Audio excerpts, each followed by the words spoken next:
दोस्तों, कुंभ के मेले में एक बुरखे वाली महिला एक दुकान चला रही थी। तभी अचानक से उसकी दुकान पर 4 साधु आते हैं और उसे कुछ पैसे दान में देने के लिए आग्रह करने लगते हैं। इसके बाद वह महिला अपने पास से कुछ पैसे निकालती है जो तकरीबन 7 से 8 हजार होंगे और उनमें से एक 50 का नोट निकालकर उनको देने लगती है। इसके बाद वह साधु और पैसे उसे देने के लिए आग्रह करते हैं, लेकिन वह महिला कहती है कि नहीं बाबा, यह पैसे मैंने किसी और काम के लिए रख रखे हैं, तो इनको मैं आपको नहीं दे सकती। इसके बाद उन साधुओं में से एक साधु उसके हाथों को पकड़ लेता है और दूसरा साधु उसके मुंह को बंद कर लेता है, और जो और साधु थे वह उसके हाथों में उन पैसों को छीनकर वहां से जाने लगते हैं। लेकिन तभी अचानक से कुछ साधु एकत्रित होते हैं और उन चारों साधुओं को पकड़ लेते हैं। कौन थे साधु और किस वजह से यह महिला यहां पर बुरखे में दुकान लगा रही थी? पूरी कहानी की सच्चाई जानने के लिए वीडियो को अंत तक जरूर देखें। बिहार के अंदर 2 पति पत्नी रहा करते हैं। पति का नाम सतबीर है और पत्नी का नाम उर्मिला है। पति पत्नी दोनों एक छोटा सा होटल चलाया करते हैं, जहां पर कुछ लोग खाना खाया करते हैं और उसी से उनके घर की रोजी रोटी चला करती है। तभी अचानक से जैसे कुंभ के मेले का टाइम आता है, तो उसकी जो पत्नी उर्मिला होती है वह सतवीर से कहने लगती है कि क्यों ना इस बार हम लोग भी कुंभ का मेला देखने के लिए जाएं। अब इस बात को सुनकर जो सतवीर होता है पहले तो उसे मना करने लगता, कहता है कि नहीं, कहां जाएंगे, काफी दूर पड़ता है, यहां से तो काफी ज्यादा दूर पड़ेगा। लेकिन पत्नी जिद करने लगती है और पत्नी की जिद को पति मान जाता है। उसके बाद दोनों पति पत्नी फैसला करते हैं कि इस बार कुंभ के मेले में जाकर अपना छोटा सा होटल खोलेंगे, जिस होटल से उनको कमाई भी हो जाएगी और जैसे ही मेला चलेगा तो उस टाइम पर वह मेले के अंदर घूम भी लेंगे। ये बातें दोनों पति पत्नी के बीच में तय हो जाती हैं और बातें तय होने के बाद पति पत्नी इसकी तैयारी करने लगते हैं। उसके बाद वह वहां से कोई जरूरी सामान लेते हैं और सारे सामान को लेकर सीधे कुंभ के मेले में पहुंच जाते हैं। जहां पर कुंभ के मेले का आयोजन हुआ था, वहां पर जाने के बाद वो फॉर्मेलिटी पूरी करते हैं और फॉर्मेलिटी पूरी करने के बाद कुंभ के मेले के अंदर एक छोटा सा भोजनालय अपना तैयार कर लेते हैं, जिसके अंदर रहकर वह कुंभ के मेले में पैसा कमाना चाहते थे और साथ में कुंभ के मेले में घूमना भी चाहते थे। वहां पर आकर उसकी पत्नी उर्मिला होती है। वो बड़ी खुश होती है और सोचती है कि चलो इस बार तो मैं कुंभ का मेला देख ही लूंगी, ना जाने जिंदगी में कभी मौका मिलता या नहीं मिलता। यही सोचकर पत्नी काफी ज्यादा उत्सुक थी। मेले को देखने के लिए तो मेले की तैयारी होते हुए इधर उधर देख रही है कि कोई क्या कर रहा है, कोई क्या कर रहा है। इधर उसका पति सतवीर है, वह भोजनालय पर है और वहां पर काम धंधा देख रहा है। लेकिन तभी अचानक से उसके पास 4 साधु आते हैं और आने के बाद उसे कुछ पैसे दान करने के लिए कहने लगते हैं। अब सतवीर, जो कि पूजा पाठ वाला आदमी था, तो वह अपने पास से 10 रुपये निकालता है और 10 रुपये निकालकर उन साधु को दे देता है। कहता है कि ये लो महाराज, मेरे पास इतने ही है। लेकिन साधु कहने लगता है कि बच्चा, तू तो बहुत कम दान कर रहा है, ऐसा कैसे चलेगा? अगर तुम्हारी तरह ही सब लोग हमें 10 रुपये देने लगे तो हमारा तो गुजारा ही नहीं होगा, तो आपको और भी पैसे दान करने चाहिए। इसके बाद जो सतबीर होता है थोड़ी देर तक सोच विचार करता है और सोच विचार करने के बाद अपने पास से 50 रुपए निकालता है। उन पैसों में से जो पैसे उसने आज का सामान खरीदने के लिए रख रखे थे वो लगभग 10 से 12 हजार रुपए थे और वही उनकी जमा पूंजी थी यहाँ के लिए, क्योंकि जितना भी पैसा और उनके पास था वो सारा पैसा इंतजाम करने में खर्च हो गया था। केवल यही पैसे बचे थे जिनसे रोज सामान लाया करेंगे और सामान बेच बेच कर और पैसे कमाया करेंगे। अब जैसे ही साधु उसे पैसों की गड्डी को देखते हैं तो एकदम से हरकत में आते हैं और एक साधु उनमें से सतबीर के हाथ पकड़ लेता है और दूसरा साधु उसके मुंह को बंद कर देता है। जो 2 साधु और बच गए थे वो दोनों मिलकर उसकी दुकान में से जो गल्ले में पैसे पड़े हुए थे उन्हें और साथ में उसे साधु के हाथ में जो गड्डी थी, जिन पैसों से वो सामान लाने वाला था, उनको छीन लेते हैं और उसे धक्का देकर दुकान में गिराकर वहां से भाग जाते हैं। अब इसके बाद सतबीर इस बात को देखकर बड़ा परेशान होता है और सोचने लगता है कि मैंने तो इनको दान करने के लिए पैसे निकाले थे, लेकिन ये लोग तो मेरे से पैसे ही छीन कर ले गए। वह सोचता है कि हो ना हो ये साधु तो नहीं होंगे, क्योंकि साधु कभी भी ऐसा नहीं करता। अब इस बात को सोच सोचकर वह काफी ज्यादा परेशान था। और उदास हालत में अपने भोजनालय के अंदर बैठा हुआ था, जहां पर उसने तैयार किया है, और उसके पैसे पूरी तरह से छिन चुके हैं।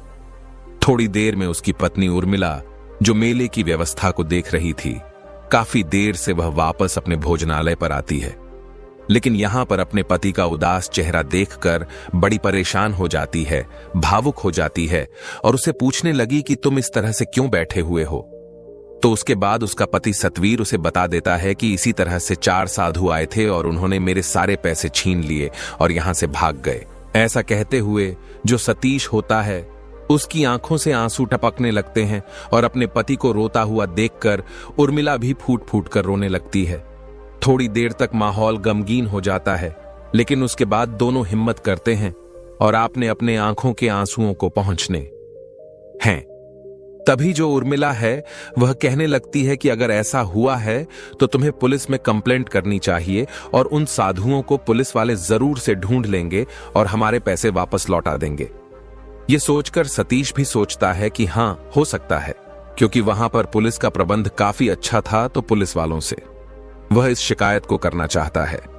इसके बाद उर्मिला के कहे अनुसार सतीश और उर्मिला दोनों वहां पर रोड किनारे खड़ी हुई पुलिस के पास जाते हैं और वहां पर उनसे आग्रह करने लगते हैं कि साहब, इस तरह से 4 साधु मेरी दुकान पर आए थे और वह मेरे सारे पैसे छीन कर ले गए हैं और हमारा रोजगार है, और वह पैसे अगर हमें नहीं मिले तो हमारा रोजगार खराब हो जाएगा। लेकिन जब पुलिस वाले होते हैं वह उनकी एक बात नहीं सुनते हैं और कहते हैं कि इतने पैसे एक साथ रखने की जरूरत क्या थी और तुम लोगों ने उनको पैसे दिखाए क्यों। अब यह बात सुनकर जो सतीश है वह उदास सा हो जाता है और कहने लगता है कि साहब, हम बहुत दूर से आए हैं और यहां पर आकर हमने दाव लगाया है। अगर आपने हमारे पैसे नहीं ढूंढे तो हम लोगों को मजबूरन यहां से वापस जाना पड़ेगा और हमारा बहुत ज्यादा नुकसान हो जाएगा। लेकिन पुलिस वाला उनकी एक बात नहीं सुनता है और कह देता है कि अब इसमें कुछ नहीं हो सकता। यहां पर करोड़ों की संख्या में साधु आए हैं और इनमें से मैं कहां से ढूंढूं उन साधु को जो तुम्हारे पैसे छीन कर ले गए। ऐसा कहते हुए उनसे मना कर देता है और जो सतीश और विमला होते हैं वहां से वापस जाने लगते हैं। लेकिन तभी अचानक से एक लाल बत्ती की कार आती है जिसमें एक बड़े अधिकारी थे, और जैसे ही वो बड़े अधिकारी आते हैं तो फौरन से जितने भी पुलिस वाले ऐसे इधर उधर आलस्य में पड़े हुए थे वो एकदम से टेंशन में हो जाते हैं और आते हैं उनको सलूट मारने लगते हैं। और जब सतीश और विमला देखते हैं कि यह तो कोई बड़े अधिकारी हैं, तो वह सोचते हैं कि क्यों ना अपनी फरियाद इनके पास ले जाई जाए, हो सकता है यह हमारे पैसों को लौटा दे। इसके बाद सतीश और उर्मिला वहां पर जाते हैं और बड़े अधिकारी के पास, और वहां पर जाकर उन्हें अपनी समस्या के बारे में बताते हैं। जो बड़े अधिकारी थे वह भी गरीब घर से बिलोंग किया करते थे, लेकिन मेहनत करने के बाद वो बड़े अधिकारी बन गए थे, तो वह जानते हैं कि गरीबी क्या चीज होती है, और इन लोगों की आंखों में उन्हें सच्चाई साफ साफ दिखाई दे रही थी। इसके बाद जो बड़े अधिकारी होते हैं वो कहते हैं कि आप चिंता मत करो, आपका जितना भी नुकसान हुआ है उसकी भरपाई तो हो जाएगी, लेकिन उन लोगों को हम नहीं ढूंढ सकते क्योंकि यहां पर ढेर सारे साधु हैं और उनमें से हम कैसे ढूंढेंगे। जो बड़ा अधिकारी होता है अपने पास से लगभग 14,000 रुपए निकालता है और निकालकर उन्हें दे देता है। कहता है कि ये लो, अपना काम करो और आगे से सावधान रहना। कोई भी कैसी भी दिक्कत हो तो पुलिस आपकी सेवा के लिए है, आप उन्हें बता देना। लेकिन तभी वे लोग बताते हैं कि पुलिस को तो हमने बताया था साहब, इन्होंने हमारी इस बात पर कोई भी गौर नहीं की। इसके बाद जो बड़े अधिकारी होते हैं वो कहने लगे कि किससे कहा था आपने, तो वो बता देते कि हमने इन साहब से कहा था। तो बड़े अधिकारी उस पुलिस वाले को वहां पर बुलाते हैं, लेकिन पुलिस वाले का यही कहना था कि साहब इतने सारे साधु हैं तो इनमें से उन साधुओं को कैसे ढूंढा जाए। इस बात को सुनकर जो बड़ा अधिकारी होता है वह भी शांत हो जाता है और उसे कह देता है कि ठीक है, कोई बात नहीं, हम इस बात पर अपने आप काम कर लेंगे, आप यहां से चले जाओ। वहां से वह जो पति पत्नी थे वे अपने भोजनालय पर चले जाते हैं और वहां पर आगे का अपना काम देखने लगते हैं। वह बड़े अधिकारी को भगवान का रूप बताते हैं और कहते हैं कि ऐसे होने चाहिए। असलियत में पुलिस वाले जिन्होंने फट से हमारी मदद कर दी और हमारा अब यहां का रोजगार भी अच्छी तरह से चल जाएगा और हमारा कोई नुकसान भी नहीं हुआ है। इधर जो बड़े अधिकारी थे जैसे ही शाम होती है तो शाम के समय उनकी वह बात, यानी कि जो पति पत्नी उनके सामने कह रहे थे, वो बातें उनके सामने आ रही थीं और वह सोच रहे थे कि भला ऐसा भी हो सकता है क्या? सच में ही साधु किसी के पैसे छीन सकता है या नहीं? इस बात की जड़ से तहकीकात करनी होगी और जड़ से तहकीकात करने का फैसला कर लेते हैं। यही सोचकर जो बड़े अधिकारी होते हैं रात में ही एक महिला पुलिस वाली से बात करते हैं और उससे कहते हैं कि कल मुझे कुछ काम है और उसके लिए तुम सुबह सुबह मेरे पास जल्दी आ जाना। महिला पुलिस वाली उनका आदेश मानती है और आदेश मानने के बाद दूसरे दिन सुबह सुबह उनके पास पहुंच जाती है। जो बड़े अधिकारी होते हैं वो उसको पूरा मामला समझाते हैं और कहते हैं कि देखो, ये ऑपरेशन हमें चुपचाप करना होगा, क्योंकि हो भी सकता है कि पुलिस वाले ऐसे साधुओं के साथ मिले हुए हो, क्योंकि उन्होंने उस पर कोई भी कार्रवाई नहीं की थी। तो जब महिला पुलिस वाली होती है वो बड़े अधिकारी का कहा मानती है और पूछती है कि साहब कैसे कैसे करना है। तो जो बड़ा अधिकारी होता है वो कहता है कि इसके लिए पहले थोड़ी सी तहकीकात करनी है, और तहकीकात करने के लिए वह उसी गरीब व्यक्ति के भोजनालय पर चला जाता है जिसके साथ ये लूटपाट हुई थी। वहां पर जाने के बाद भोजनालय को अच्छी तरह से देखता है और उस बारे में उससे पूछता है कि उसे टाइम पर क्या क्या था और किस वजह से वो लोग तुमसे ऐसे ऐसे पैसे छीन कर ले गए। वह पूरी घटना का ब्यौरा देता है और वह भोजनालय जो था वो थोड़ा सा हट के था, यानी कि वहां पर ज्यादा भीड़ भाड़ नहीं थी। इसके बाद जो बड़े अधिकारी होते हैं उनकी समझ में आ जाता है कि ये लोग अपना शिकार उस दुकान को बनाते हैं जिस दुकान के आसपास ज्यादा भीड़ ना हो और उस दुकान पर एक ही व्यक्ति हो। इसके बाद एसपी साहब वहां पर एक ऐसी दुकान देखने लगते हैं जो दुकान एकांत में हो और वहां पर ज्यादा भीड़ भाड़ ना हो। तो उन्हें एक दुकान एकांत में मिल जाती है जो कि एक मुस्लिम व्यक्ति की थी। मुस्लिम व्यक्ति वहां पर कुछ कॉस्मेटिक का सामान बेच रहा था और इस दुकान को जब बड़े अधिकारी देखते हैं तो वे एकदम से इन्हें परफेक्ट लगती है। अब इसके बाद ये दुकान मुस्लिम की थी और वो सोचने लगते हैं कि हो सकता है वो लोग इसकी रेकी पहले ही कर चुके हो, लेकिन उन लोगों ने अभी तक इसे अपना शिकार नहीं बनाया हो। यही सोचकर जो बड़े अधिकारी हैं वो वहां पर अपना जाल बिछाना चाहते हैं और जाकर उसे मुस्लिम व्यक्ति से बात करते हैं। वह कहते हैं कि देखो, आपकी दुकान कुछ देर के लिए हमें चाहिए और यहाँ पर हमारी एक महिला सिपाही रहेगी जो आपकी तरह ही यहाँ पर रहकर सामान बेचेगी। दुकान वाला भी मान जाता है क्योंकि यहाँ पर बहुत बड़े अधिकारी थे और उसकी बातों को मानकर उन्हें दुकान देने के लिए तैयार हो जाता है। अब मुस्लिम व्यक्ति की दुकान होने की वजह से जो बड़े अधिकारी होते हैं वो महिला पुलिस वाली को बुर्का पहना देते हैं और कहते हैं कि अगर कोई पूछे कि तुम यहां पर काम क्यों कर रही हो तो कह देना कि पिताजी की तबीयत खराब है और इसी वजह से मैं यहां पर काम कर रही हूं। महिला सिपाही ने बुर्का पहन लिया था और बुर्का पहनने के बाद वह उस दुकान पर काम करने लगती है। दूसरी ओर जो बड़े अधिकारी थे उन्होंने अपने 10 कमांडोज को साधु के भेष में तैयार कर दिया था और कहा था कि तुम्हें दूर से इस दुकान पर नजर रखनी है ताकि तुम लोग इस दुकान को देख सको, लेकिन तुम किसी और की निगाह में ना आ सको कि तुम लोग इस दुकान पर निगाह रख रहे हो। ऐसा ही वो करते हैं और पूरी तरह से जाल को बिछा दिया जाता है।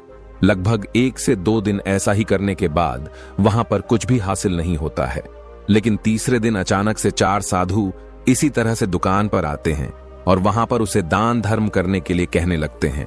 तो जो महिला पुलिस वाली होती है वो इसी तरह से, जिस तरह से उसने बताया था कि मैंने गड्डी निकाली थी, वो डायरेक्ट अपनी गड्डी निकालती है और गड्डी में से एक 50 का नोट निकालकर साधु महात्माओं को देने लगती है। और जब साधु देखते हैं कि इसके हाथ में गड्डी है तो एकदम से वो अपने काम को करने में लग जाते हैं।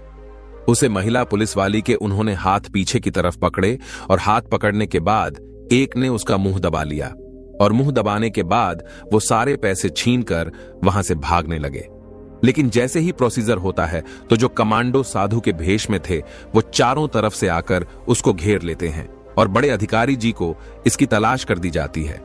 थोड़ी देर में बड़े अधिकारी भी वहां पर आ जाते हैं और जैसे ही महिला पुलिस वाली अपने बुर्के को उतारती है तो देखते ही यह साधु पूरी तरह से हैरान हो जाते हैं। इसके बाद जो बड़े पुलिस के अधिकारी होते हैं वो वहां पर उन लोगों से पूछताछ करते हैं और पूछताछ के दौरान वो लोग बताते हैं कि हम साधु नहीं हैं, हम लोग तो साधु का भेष बनाकर यहां पर छोटी मोटी चोरियां लूटपाट किया करते हैं, ताकि हमारा गुजारा अच्छी तरह से हो जाए।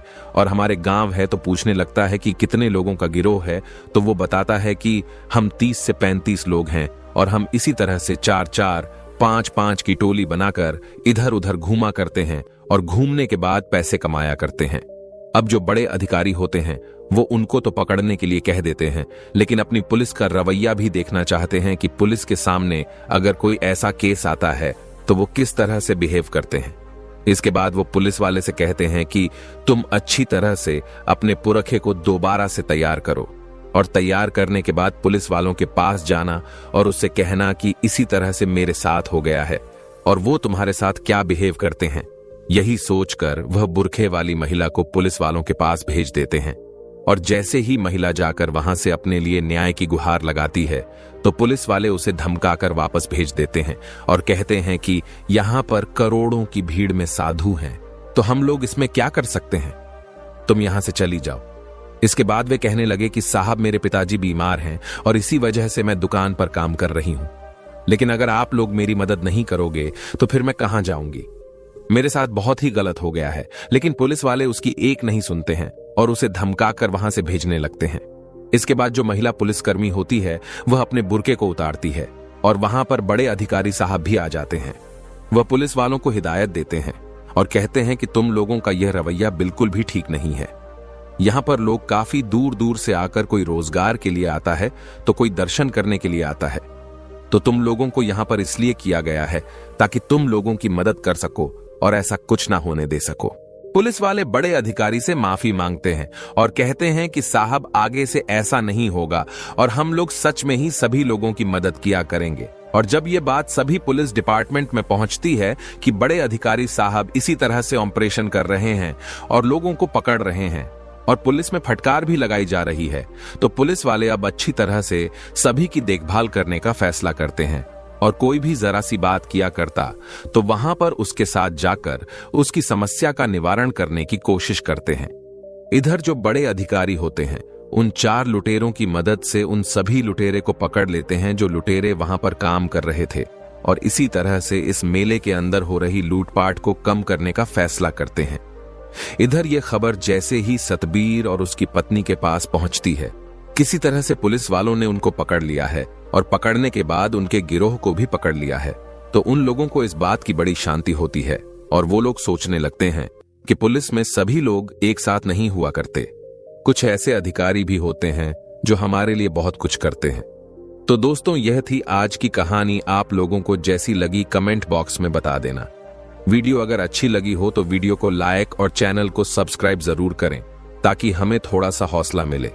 आप लोगों के लिए ऐसे ही अच्छे अच्छे वीडियो बनाने के लिए इन कहानियों को सुनाने का उद्देश्य किसी को परेशान करना बिल्कुल भी नहीं है। यह कहानी आपको इसलिए सुनाई जाती है ताकि आप लोग इन कहानियों में से कुछ ना कुछ सीख सके और अपने जीवन में उस चीज को अप्लाई कर सको। मिलते हैं किसी अगली वीडियो में नए टॉपिक के साथ। तब तक के लिए जय हिंद, जय भारत। आप सभी का बहुत बहुत धन्यवाद।